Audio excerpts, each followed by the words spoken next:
Hello, and welcome back to Beyond the Transaction, Sky's the Limit, where we take a deep dive into the colorful world of marketing, branding, and customer experiences. This podcast series delves into transcending mere commercial exchanges and uncovering the stories of individuals who are shaping the way we experience beauty and functionality. I'm your host, Katie Baldwin, and today we continue to explore the deeper layers of individual stories, going beyond the surface to understand the motivations, inspirations, and creative processes that shape their work. Joining us is the incredibly talented Josh Edmonds, someone whose artistic journey spans the visual and auditory realms. In this episode, we're not just uncovering Josh's journey and career, we're dissecting the decisions, the risks, and the essence of what it takes to turn passion into a thriving small business. So whether you're an aspiring entrepreneur, a seasoned creative, or simply someone captivated by the magic woven by talented individuals, this episode is your invitation to learn, grow, and be inspired. Let's dive into the incredible journey of Josh Edmonds and find insights that go beyond the transaction. Josh, thank you for joining us today. Thanks for having me on the podcast. Great to be here. So first off, how you introduce yourself? Yeah, well, this is actually a really difficult question because quite a few people ask me this when they know kind of that I do multiple things. And I always find it difficult to pin it down to one thing. Whereas saying everything that I do is I feel like too wordy. I think throughout my career, I've used it kind of a little bit as I like speaking things into existence. So whatever I happen to be, like when I first started off as like a photographer, I was just kind of I was interning at the time, and I was like, oh, I really want to do this photography thing. And so when someone would ask me, you know, like, what do you do? I'd be like, I'm a photographer, even though at the time I was just interning. And it was part-time and I was hardly willing doing it. Yeah. But the more I said it to people, the more I believed, like, oh, I'm a photographer. And so then after a while, I actually was a photographer, and it worked. I did the same thing with music production. When I kind of put photography on the side for a little bit, got into music production, I just kind of started saying to people, I'm a music producer. And then after a while, you know, when I was actually doing music production full time, that's how I'd introduce myself. So it changes. So now you're a podcaster. Now I'm a podcaster. Kind of illustrated this a bit, but your transition from a band to music production to photography, or which way ever it goes, being a chameleon yourself, to studio owner speaks volumes about your adaptability and your versatility. How do you see this adaptability as a key factor in the growth of a creative business? I mean, I think in this day and age, you kind of, especially if you're being a freelancer or a sole trader or whatever it is that you're doing for yourself, there's so many resources out there that you can learn to do anything that you want. So I think being adaptive is actually more about just like learning stuff, making sure that every day you're learning something new, or if there's anything that you don't know, that you just go out and learn it, like, because it is so easy. Like you can just put something into YouTube and within, you know, like 5 minutes, you've learned a new skill. Whereas if compared to say like studying, you know, you could spend an entire year studying a certain subject, but you're only learning whatever your tutors are telling you about. Would you say that's specific to the creative industries? There's only so much that you can teach someone creatively. You can teach them the majority of the technical side, but the actual creative side, someone has to go and learn that themselves. Well, not even learn it, they have to go discover that themselves, figure out exactly what it is that makes their creative mind tick. It's not really something you can teach. If it's something that I'm working with that's a new artist and maybe we haven't collaborated together before, I'll normally reach out before the session and be like, hey, can you send through, you know, 3 or 4 songs that not necessarily that you just like, but songs that you actually like. The production on this is what I want me as an artist. This is what I want to sound like. And be quite specific about what songs you've chosen, like, you know, it's about production. It's not about songwriting or whatever. It's, you know, there's little details in this song that I really like that I want to recreate. It's still, especially with pop music, most of the new artists that I'm working with, especially if it's a young artist, they're looking up to someone that is a current pop artist that is quite big. You know, like say like Billie Eilish gets referenced all the time. Yeah. And so I have a sample collection of like Billie Eilish samples because I know that like the majority of new artists that are going to come through are going to want those sounds. I mean, if I wasn't keeping on top of what is new, then I wouldn't have that sample collection and I wouldn't be able to just seamlessly go into the session and have them ready to go. I'd be kind of in the middle of the session like, shit, I need to figure out like what those sounds are and trying to figure it out on the fly. So yeah, there is definitely a sense of referencing beforehand. Modern music making is it's going more and more into a collaborative approach and co-writing, and there's just so many more people that are writing with everyone, like, you know. And I think that's because I think one of the main reasons is because studios have become so accessible. You know, back in the day when the gear was so expensive, there'd only be, you know, 1 or 2 or 3, say in Auckland, there might have only been 3 studios in Auckland. And if you wanted to write a song or record a song that you wanted to release, you had to go to one of those studios. And so there was less collaborating because there just wasn't as much ways to do it. Whereas these days, there's studios everywhere. Like every producer probably has their own studio. Something set up. Yeah. And whether it's in their basement or a little more professional. You know? But the thing is, even if it is in your basement, you're still able to get incredible results. Some of the best songs are recorded and produced in basements because, one of the reasons is because it's all electronic. And if you're making an electronic song, the song doesn't know that you're producing in a basement, so it's going to sound subtly better. Like it's all just going through a computer. It's all ones and zeros. True. But you're also, because the gear's just, you know, the cheaper gear has got so good, and people are manipulating audio these days in ways that makes crappy sounding gear, it makes it sound cool. It's like, no, that's not crappy gear. That's the vibe I was going for. I kind of want to go back to from being in a band and music production to photography, and now you're a studio owner. How do you see those skills overlap? Maybe not so much the studio owner, but definitely with photography and music. I find them really, really similar because at the end of the day, my role in both of those jobs is what I describe as I'm the driver of the session. So, and also the technical flow of, say, for example, if you compare a camera to a microphone is capturing a voice, it's running into a computer, you're editing a bunch of things, and then you spit out the final result. And with a camera, you're capturing a photo, it's running into a computer, you're editing it a little bit, and then it's spitting out the final result. So the workflow between both things is very similar. But then in terms of my role, what I'm actually doing on the day when I'm collaborating with either on a photo shoot, it might be the client, models, it might be product, whoever it is that happens to be in the room. Because I'm behind the camera, I'm making sure that things are ticking over, that photos are being captured, that people are feeling comfortable, suggesting ideas, talking with other people about ideas. And the same thing as in a music session, I'm doing the exact same thing. I think the biggest thing for both of them is making sure people feel comfortable in the room. Yeah. Because if you're going to collaborate on something creative, that's the most important thing first, is that people feel comfortable. Because if you're not in a comfortable environment, you can't be creative. I think that's a really black and white thing that in my experience, I've found that it just doesn't work. You're never going to get results that everyone's into if they're not feeling comfortable in that environment. I think that was kind of the whole ethos of setting up the studio is, it started from necessity because I was doing this dual career thing where I was kind of doing 50% of my time making music and the other 50% doing like photography. But each time I'd do one of those, I was either having to hire a music studio or hire a photography studio. After lockdown, my partner and I were kind of thinking like, well, we kind of want like a change of space. We want a bit of a reinvention. Let's do something a little bit different. Start a business. Let's try and find like a place that we can turn into a photography studio. We can turn into a music studio. And then we happened to find one as a bonus that we also could live in, which made my commute to work pretty straightforward.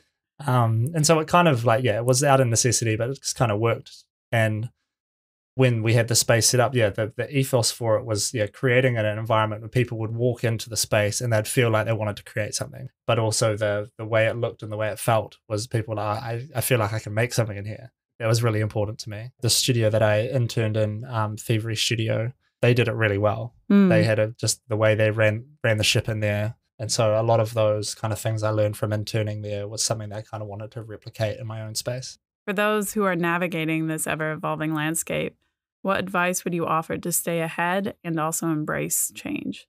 I think it comes back to be hungry to learn, because there's always something new to learn, whether you've done your 10,000 hours to become an expert or not. There's always going to be something else out there that someone's doing that you don't know. And on top of that, the other thing is that that person that's doing something that you don't know, they've probably made a video about it, about how you can do it. Yeah, definitely. That's the beauty of it, I remember when I was first learning music production, I'm self-taught. I learned it all through YouTube. Just anything I didn't know, I'd just YouTube it, and I'd get an answer. I'd figure out what I didn't know within, I reckon, average 2 minutes. So quick. And these days it's even quicker because you have TikTok, you know? And I mean, they're like 10, 15-second videos. You've got to make them really, really short. And so like my TikTok account is just all like tutorial videos. I just go through it any day, just flick through, and suddenly I've learned a bunch of new things, you know? It's just, and do you feel like you use those? one thing like watching something, be like, oh, that's interesting. Like I'm glad I know that now. But actually to lock it in, I think I read somewhere once, and I feel like this is true because I've done it a bit, is that if you learn something, you've got to do it once. To obviously just watching a video, you're not going to learn it. You actually need to go and do it yourself. You need to do it in a practical sense. So you watch something, you learn it, you go and do it yourself. And then if you do it again 20 minutes later, then it's locked in. Because if you just do it once, it's not enough, you'll forget it.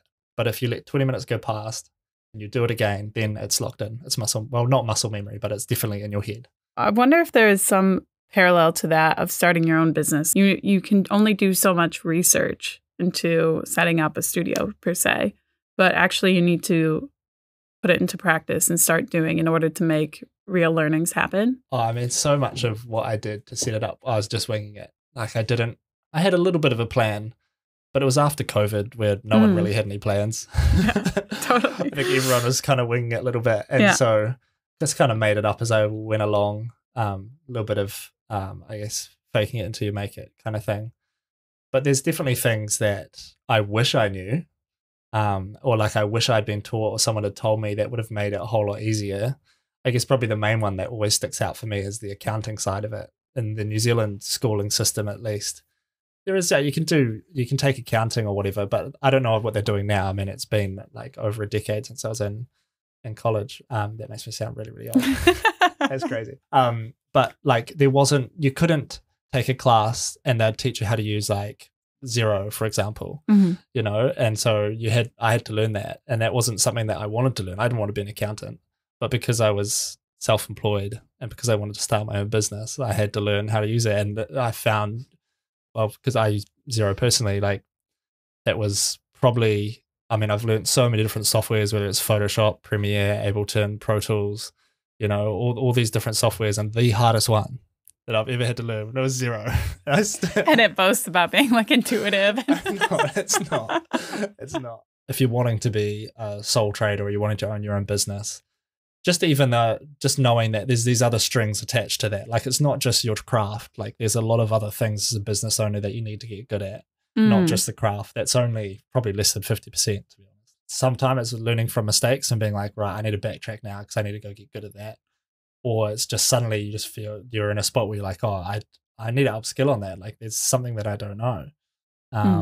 And there isn't really someone, you don't really have like a teacher there the whole time that's teaching, oh, you need to go do this and this. You just kind of have to dive in the deep end and figure it out. But I feel like that's kind of part of why I really enjoy it. Yeah. Is because there's always this risk factor. And there always will be a risk factor. Like you don't really get to a point where it's like, oh, okay, swear, I can just like chill out now. Like that's one of the things that comes with being a business owner is that you're always taking risks. You're always calculated risks, but you are always like every decision you make, because it's your decision. Like it's not like you have a boss that's like, oh yeah, the company is going to go do this now. And as an employee, you just kind of go along with the ride. Like every job I take on is a risk calculation. And that was something that I had to learn. Yeah. Yeah. That and being really efficient with a calendar. the little things that will keep us down, you know. Correct me if I'm wrong though, but almost having that little bit of risk is the enjoyment of it. It'll keep you pushing forward, because you think about if zero risk was attainable, would you keep doing it, or would it be almost too easy? I think I'd keep doing it because it's still my passion, but it wouldn't be as fun.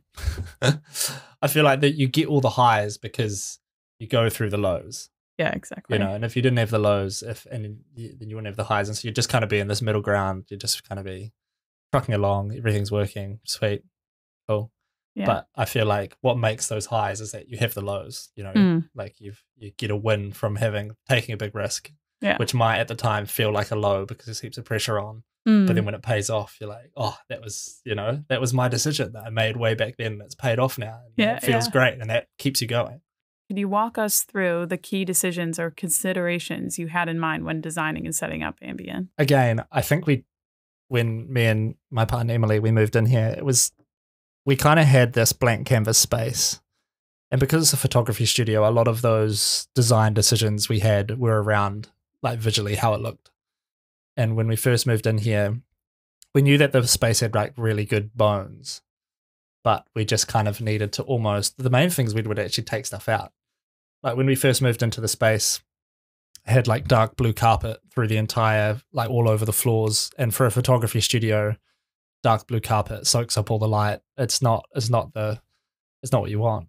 And so when I first actually came through to look at the space, when the agent wasn't looking, I like went into a corner and I like pulled up a little bit of the carpet. I was like, what's under here? Yeah. And when I saw that it was concrete, I was like, oh, we're on. And so the first thing we did when we moved in here was we ripped up all the carpet, all the underlay. And I spent like probably 2 weeks like sitting on a concrete grinder, grinding the entire floor to turn it into this polished concrete floor. And that was something we had planned before we moved in, but it wasn't really something that when we were looking for spaces, we were like, oh, it's got to have a concrete floor. Right. Just the space happened to have one, and that just kind of worked, with what we wanted to do. But otherwise, yeah, it took on a life of its own. When we first moved in, we kind of had this idea of we wanted it to be like mid-century kind of vibes, all this mid-century furniture, but the building's from like it's a 90s building, so it was never a mid-century building. And I think once we spent a bit of time in here, we realized that let's not try and force it to be something that it's not. Let's just like embrace what it is. And so all the kind of creative decisions we made about what we wanted to do with the space, designing it and all that kind of stuff, they just kind of evolved. Like it just, we'd come up with an idea, we'd sleep on it, we'd be like, okay, do we want to put this couch here? Like, okay, we'll sleep on it. Wake up the next morning and be like, yeah, I think that couch should go there and that coffee table should be moved out. So it was all quite natural growth and evolution of the studio. Yeah. There definitely wasn't a grand scheme or plan at the start that I kind of knew that this is how I wanted it to be. I just knew that we had a space that I could do photography in, I could make music in, and that was enough. What were the key elements you prioritized to ensure it not only met your creative needs, but also fostered an environment conducive to collaboration and growth? Yeah, I think it comes back to probably the visual thing again. Obviously, you can tell I'm a heavily visually influenced person, but for me, the way something looks, like if you come into a space, how it looks and how it feels, I feel like it has a big influence on what you want to create in that space. I mean, I don't know if other creatives do this, but because the other thing I love doing is I love renoing. And what we've done to the space, I did all the renovations. And one of the big things I really enjoyed about renovating the space, which I really, really miss now that it's finished, is going through the time of renovating something, whether it's sitting on a concrete grinder or sanding wood, is once you finish something, you put it all together and the idea that you had in your head is now a reality. Like you've built it, it's there and it didn't exist before. And being able to kind of like stand back and look at it and be like, yeah, okay, I can see like how that came to be. Or if it's really, really good, you could just stand there and admire your own work. Like I feel like as artists, that's one of the things that we just get as like, that's a byproduct of being an artist, is that you just get to stand there and enjoy what you've made. I get a big kick out of that. And I think what you hope is that when other people see that, they're going to get a kick out of it as well. And when it comes to a building or a space that you're going to then create other things inside of, I feel like if you can have that as like I feel like that's what creates an inspirational space, is if you can kind of see the work that someone else has put into it, you want to go in and be like, oh, okay, sweet, I feel like I can make something in here, it's got for lack of a better word, it's got a vibe to it. Yeah. The vibe. The vibe. Speaking of the vibe, I would say Ambian Studio reflects a very collaborative space. Do you have any advice to other business owners? Probably more as being self-employed. You kind of are like your own billboard, I don't mean that for once. I don't mean that visually. I mean that how you come across, how you communicate, how you socialize with people. Because if you're going to create a business that is collaborative, like you've got to be someone that people want to collaborate with, And so I feel like building a rapport with someone, or if you've just met someone, like having almost like little icebreaker tricks. One of the ones I have is my pug Zoe, who's just walked into the room. and I mean, you've experienced this with Zoe, and like everyone that walks into the studio, I'm not saying everyone go out and get a pug. I mean, if you want to, they're great animals. But One of the things that I find when I think about my collaborative approach, like one of the great things is having an instant rapport with people, and whether that's them seeing a pug and being like, oh my God, there's a pug in the space that we're going to be working in today. And I always like, whenever the clients come in, I always send out Zoe, like, Zoe, go like break some ice. And then I'll kind of follow afterwards and be like, oh, hey, I see you've met our pug Zoe. And they're already in a good mood. But yeah, I think aside from Zoe, being someone like you want to be someone that people want to collaborate with. And so being able to build that rapport with people, developing, I guess, like a mutual respect for each other's work. Because that's the other big thing is that if, you're not necessarily creating for someone. Like if we're talking about a collaborative approach, it's like both people or everyone that's in the room is contributing to the whatever you happen to be creating. And I feel like everyone having a mutual respect for other people's creative ideas and opinions and just for each other as human beings, I feel like that respect is something that makes people want to work with you again. Or on the flip side of the coin, if you don't have that, New Zealand's small, the industries are small. You don't want to get a bad reputation for not, I guess almost just not having that respect for people because it is really small. It is all word of mouth, really. There's only so much you can advertise yourself. Like it comes down to, like how people talk about you. Oh, that can make or break businesses. Yeah, totally. I mean, it makes such a big difference. I feel like I've been very lucky throughout my career to work with people, almost like mentors that I really respect that have been really, really good at that. And they've kind of taught me like, like even if they're not consciously teaching me, but something that I've noticed is the people who have the most success, especially in the creative industries, are the easiest people to work with. The thing for me is I wouldn't be doing any of this if it wasn't a passion. And that's, I think, what most creatives could probably say is that they wouldn't be doing it if it wasn't a passion. At some point, it's got to become like bread and butter, I guess. One of the things that I've been quite fortunate with, but also I guess a way that I've kind of tried to lay out my businesses and just having this dual career thing is not only if there's not much photography work on, I have something else to fall back on, like music production, I was really, really grateful for that over lockdown and COVID. To have something to fall back on, like obviously I couldn't do any photography, but I could still do heaps of music production. Yeah, making sure that it stays a passion, because once it goes into that realm of it being just a business, especially in the creative industry, it kind of takes away something from it. And sometimes that can be good because sometimes you have to make those hard decisions where it's like, for me, for example, like music production, especially in New Zealand anyway, it's not a huge industry. There's not tons of money in it. For me, it's very much like a passion project. Like I'll never not do music, even if I was getting paid absolutely nothing for it, I'd still do it because I've invested way too much of my life in it to let it go now. I'm too far gone.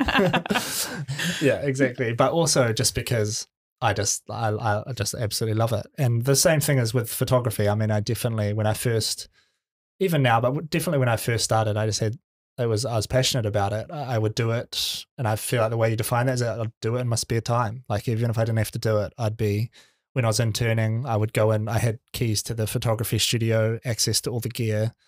And on my weekends, I'd go into the photography studio and just play around with the lights, just get my friends in, take photos of them.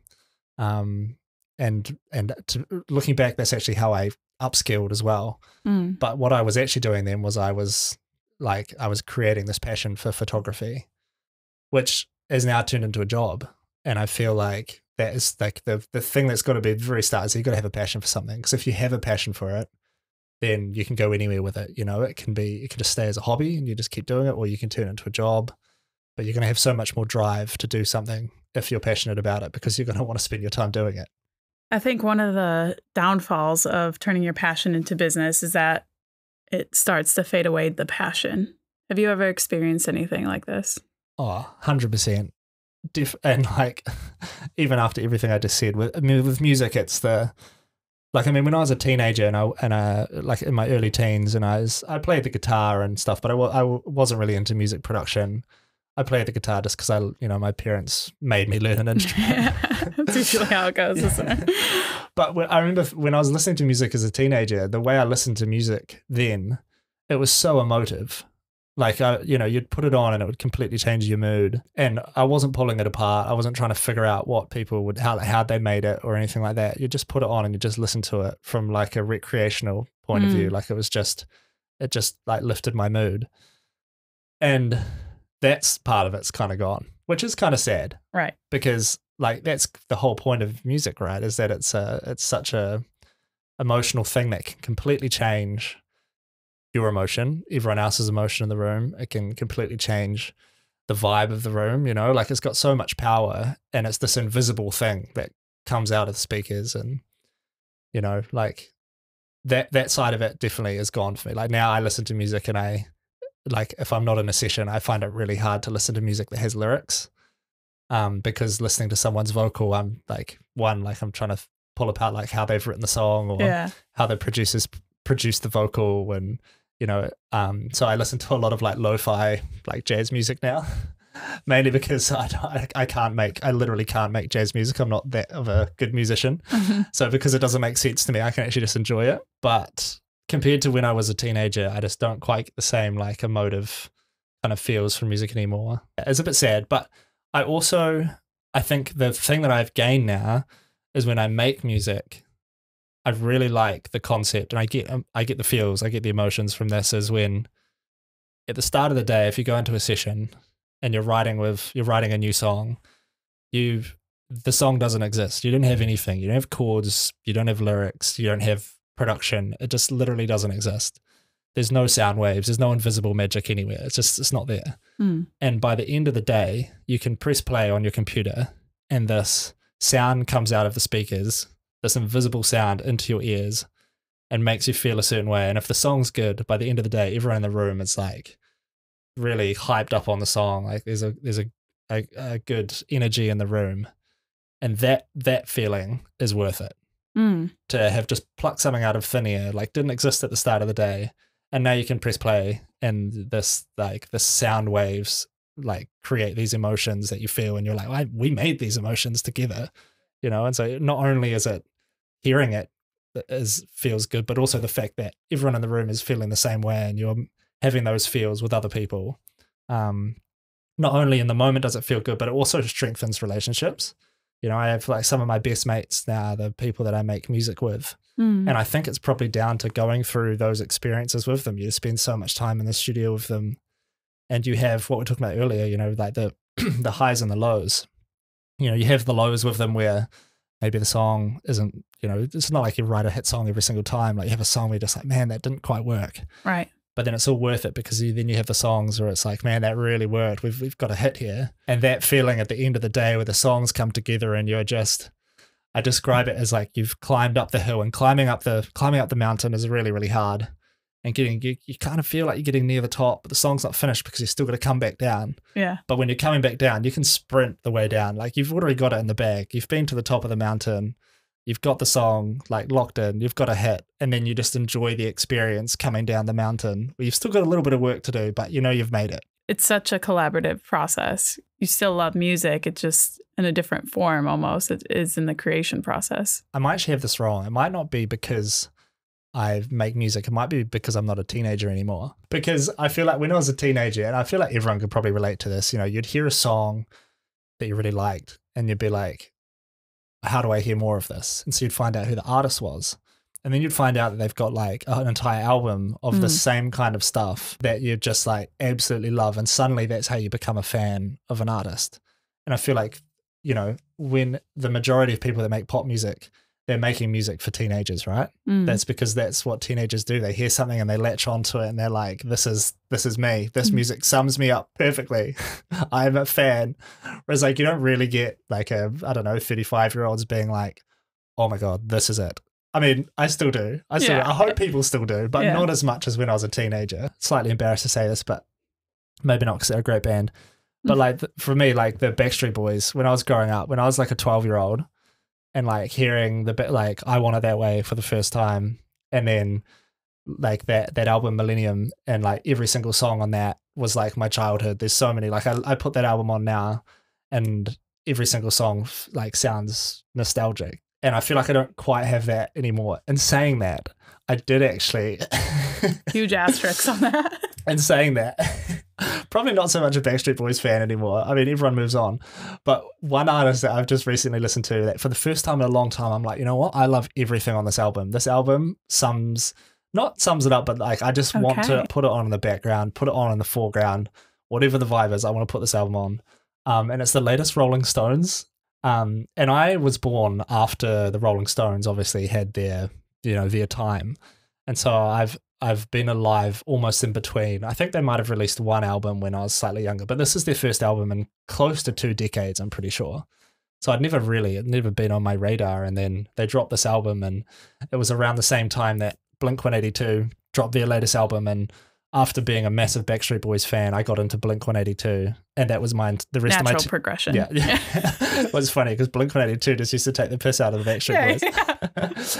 I definitely let the Backstreet Boys go. I got into Blink-182, and that was like the rest of my college years. All I listened to was Blink-182. The reason I got into a band, the reason I'm into music production was because of Blink-182. So, and like I've like their entire discography and even the individual members, what they've done, like I know it like the back of my hand. It's like everything I listen to. And so their latest album, because the band's just got back together, had quite a bit of pressure on it, and just not a fan at all. Like I just don't like the production. I feel like it isn't what it used to be. And then I listened to the new Rolling Stones album, which I'd never heard of. Like, I mean, I'd heard their hits, but otherwise I hadn't really listened to like their albums. Heard this album, the production's incredible, the songwriting's incredible. It's not overproduced. It's got this nostalgic vibe to it, but it's very modern production. Like it's punchy, and the mix sounds great. And you go back and you listen to the old Rolling Stone stuff, and you're like, man, this is just the same thing but modern and done in such a good way. So yeah, I'm a Rolling Stones fan now. Yeah, so now you're a deep dive. That's how you introduce yourself now. Rolling Stones. It's funny how these little moments shape exactly like our career paths. And the fact that music has always been a passion of yours, that will always evolve, but you've made it a business. How do you go from hobby to turning that profit? Yeah, great question. The way I did it anyway, I feel like when I talk about things, it makes a whole lot more sense in my own head. I do this quite often, but the way I did it was I was a photographer. I'd gone through the intern process, and I was doing photography full time, and I was getting paid quite well for it, but I wasn't doing any music. And I got to a point where I definitely had this like itch that I needed to scratch.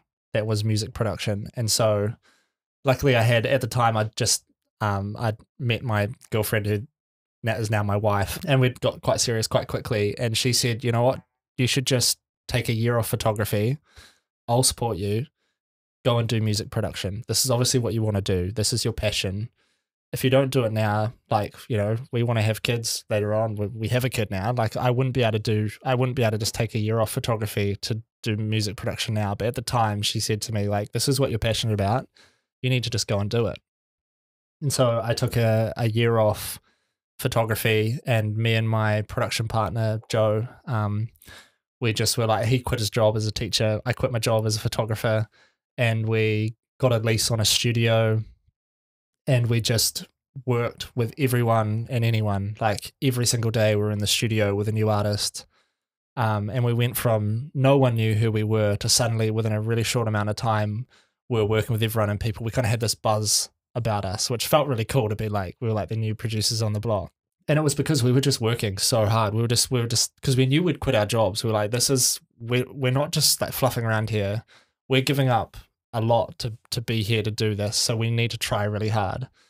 But I think giving ourselves an opportunity and getting ourselves in that position is what actually made us push through.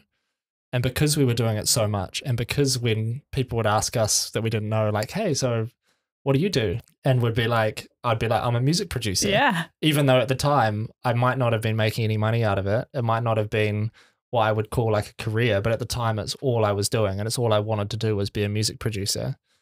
And after doing that for a year, by the end of that year, we'd started to get releases. We were working with basically every artist in New Zealand. Well, we were writing with them anyway. And then out of that, we've just kind of ridden that wave ever since. That was probably about 6 years ago. And you know, the New Zealand industry is pretty small. So once you kind of find like your click, I guess, it's almost enough to have like a career out of. But I think to go back to your question, that's it. Like it's just about doing it. getting yourself in a position where even if initially you can't make money out of it straight away, don't see that as a roadblock. Maybe you have to go live with your parents for a couple of months or whatever it is. Make a sacrifice to free up that time so that you can do something full time and invest that time into it, because you might not have the money to invest in it, but you have something to invest in it, and that's time. And the more you do it, it'll eventually become a reality. And again, the other thing is, speaking it into existence. The more you say, like, this is what I'm doing, this is what I'm going to do. And eventually, you go to bed every night and you're like, yeah, I'm a music producer. And you wake up the next morning, yeah, I'm a music producer. And you get to a point where you're actually like, oh, I'm making money out of this now. I'm actually a music producer. This is my job. It's so inspiring, because I took from your stories that support system is so imperative to help you kind of break through, whether it was your wife or partner or even your producer partner, to kind of take that leap with you and work as hard as you can, because everyone has the same amount of time in the day. And what you choose to do with it is obviously your own. You've summed it up. I mean, that's the thing. Everyone does have the same amount of time in a day. And how productive you are with those hours is up to you. But I think if you're wanting to go out and do something that is, say, like starting your own business is a great one, because there is a lot of all the risks that you could have. Being an employee there's next to no risks, unless you're crap at your job and you get fired. But that's not really a risk. That's just work ethic. Yeah. But going out and starting your own business is probably one of the most calculated risks that you'll ever take if you decide to do it. But that's it. If you have the support network, it's about building the things before you go and take that calculated risk. And I guess this is the calculation part, is being like, okay, do I have a support network around me? Do I have either small, like, money to invest in this new business, or do I have time? Because you need at least one of or both of those things. And then it's literally just about taking that leap of faith and just doing it, because it's so easy. I've seen this so many times, and even me and Joe, my production partner, like, we've been talking about being music producers for years. And every time we'd meet up, we'd be like, oh man, we're doing these jobs. But man, like, imagine, because we'd kind of done a little bit of music production together. And every time we'd do it, we'd be like, this is so cool. I wish we could just do this. We'd always say that, like, I wish we could just do this. I wish we could just do this.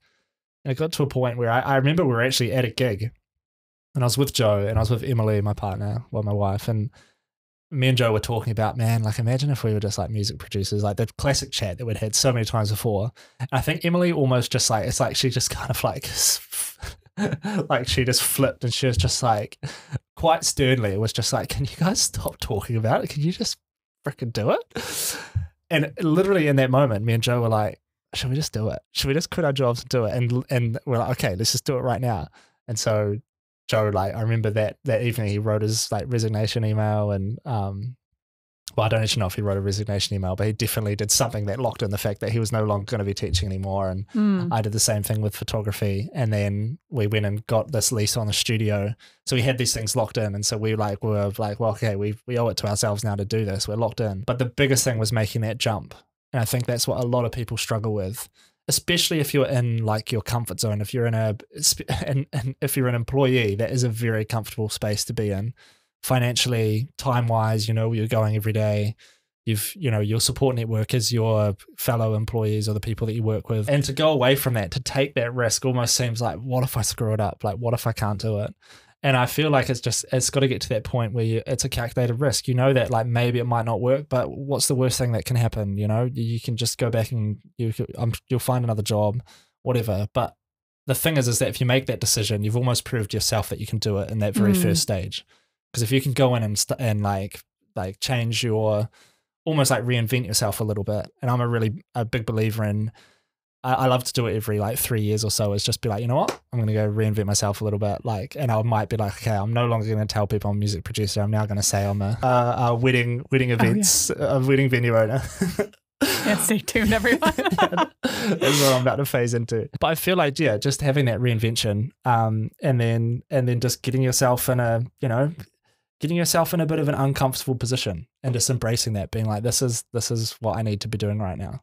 It's so true. It's with anything, with any new business, it's with any new venture that you're curious about. Just do it. Nike said it, Ben.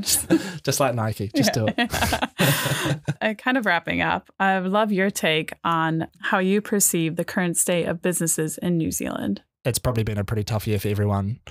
But at the same time, we now have a new government. we're going into summer.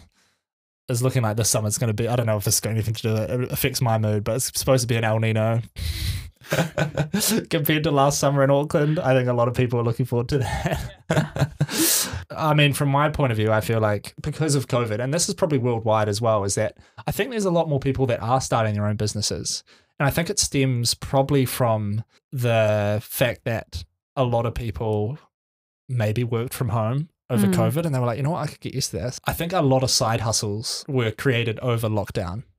And a lot of those side hustles, people are like, well, actually, this isn't my side hustle anymore. Like, this is taking up all my time. And, you know, and maybe that's how your business is growing. I know I've just been talking about, you know, how you need to like put everything aside and just like jump into, you know, being a small business owner. But maybe it starts as a side hustle, a passion on the side. It might be a hobby.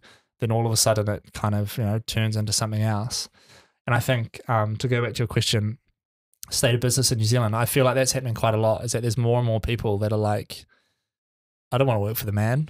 And the fact that, you know, the internet is at such a point these days where you can just, I keep coming back to this, you can just learn so much so quickly.